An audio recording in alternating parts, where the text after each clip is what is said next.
Oi, gente. Nós somos o Daniel, Douglas, Giovanna e Sofia e fazemos parte do grupo Pamacavá, que em Suruí Paiter significa Let's Go, ou melhor, o nosso bora.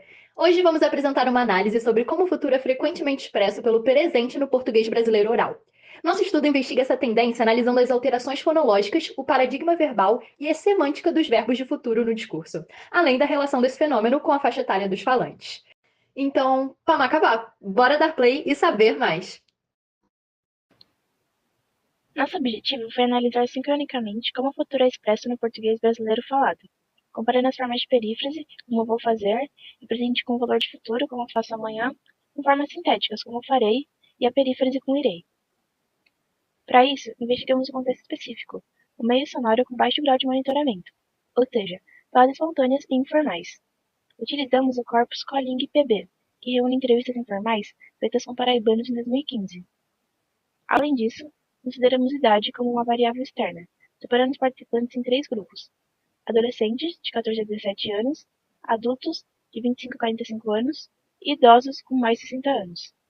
Por fim, analisamos três variáveis internas: paradigma verbal, diferenciando verbos regulares e irregulares, quantidade de alterações fonológicas, ou seja, o número de mudanças na fonologia dos verbos quando comparamos suas formas no infinitivo e no presente, e a semântica verbal, observando se o verbo indica um estado, como ser, saber, ou uma atividade, como correr ou fazer. A nossa análise se baseia na sociolinguística variacionista, desenvolvida por William Labov. A hipótese central do nosso estudo foi construída a partir da pesquisa de Thomas, que em 1969 já afirmava que a sintaxe do português oral brasileiro indicava uma crescente preferência pelo futuro com a perífrase, ir mais infinitivo, do que o futuro sintético. Além disso, uma pesquisa da Universidade Estadual de Feira de Santana nos ajudou a selecionar as nossas variáveis internas, a semântica verbal e o paradigma verbal com alteração fonológica, dentre vários outros elementos que eles trouxeram que poderiam influenciar a escolha entre diferentes formas de futuro. Com base na fundamentação teórica, estruturamos as perguntas que nos guiaram na pesquisa e formulamos algumas hipóteses. De acordo com a nossa experiência como falantes, formulamos nossa hipótese principal, que é de que o futuro na perífrase, ir presente mais infinitivo, e a forma verbal no presente apareceriam com muito mais frequência que construções com futuro sintético, como por exemplo, falarei e irei falar. Além disso, consideramos os verbos irregulares, que passam por maiores alterações fonológicas entre o infinitivo e o presente. Como esses verbos são muito frequentes na comunicação, os falantes aprendem suas formas no presente por repetição, e hipotetizamos que, por isso, essa forma apresentaria uma concentração maior de verbos irregulares. Outra hipótese é de que verbos estativos aparecem menos com a variante no presente. Isso ocorreria porque quando os verbos descrevem uma atividade ou ação, isso pode ser visto como algo já planejado ou antecipado, e o presente conseguiria transmitir essa ideia de forma completa. Já os verbos de estado aceitariam menos a forma no presente, já que essa estrutura e os marcadores que exige não transmitem adequadamente a ideia de algo duradouro ou existencial no futuro. Por fim, analisamos a influência da idade e acreditamos que a preferência pelo presente e pelo futuro em perífrase se manterá em todas as faixas etárias. Em relação à nossa metodologia, utilizamos como fonte o corpus linguístico da Paraíba, Coling PB, o qual reúne na íntegra transcrições e áudios de entrevistas orais informais realizadas com falantes de diversas regiões da Paraíba, sendo a maioria do ano de 2015.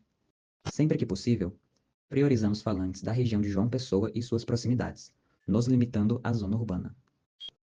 Inicialmente, organizamos todas as ocorrências de futuro do presente em uma única tabela, dividida em três grupos por faixa etária. Cada dado foi acompanhado do contexto em que foi utilizado, com o objetivo de esclarecer a presença ou não da noção de futuro nos casos em que essa não pudesse ser facilmente deduzida pela análise morfossintática. Essa possível confusão foi especialmente mais frequente com o emprego do presente, sem que houvesse um marcador temporal explícito. Em seguida, tendo organizado o conjunto quantitativo dos dados em tabelas e gráficos, realizamos uma análise qualitativa a respeito do que poderiam indicar a partir da nossa interpretação. Mesclamos, assim, as duas abordagens em uma análise quali-quantitativa, nos orientando por questões como a semântica do verbo pode estar influenciando a escolha de expressar o futuro de tal ou qual forma, e o número de alterações fonológicas. Essas influências se mantêm uniformes em função da idade?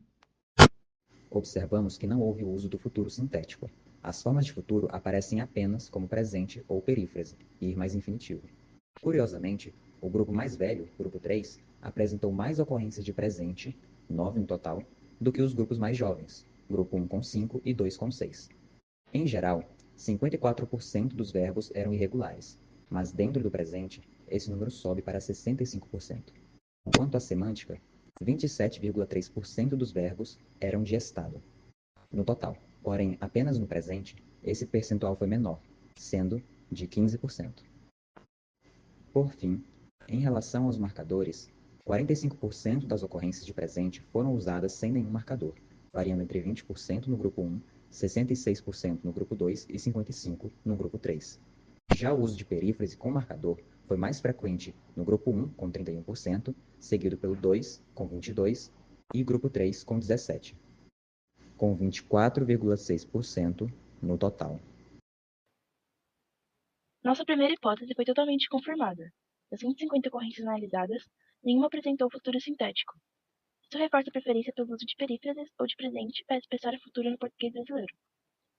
As outras hipóteses também se comprovaram. Verbos irregulares apareceram com mais frequência no presente, indicando a influência do paradigma verbal das alterações fonológicas. Além disso, verbos estativos foram menos usados no presente quando havia marcadores temporais, sugerindo uma adaptação na forma de expressar estados no tempo. Também percebemos que o uso de marcadores no presente foi muito inferior ao esperado. Os jovens utilizam esses marcadores com muito mais frequência do que a população idosa. Essa descoberta nos surpreendeu. Reconhecemos, porém, algumas limitações. Os dados analisados são de apenas de um estado, de 2015. Como próximos passos, pretendemos expandir a pesquisa para outras regiões e períodos, buscando um panorama mais amplo. Aqui está a nossa bibliografia. Chegamos ao fim da apresentação. Muito obrigado por assistir. Pamacauá.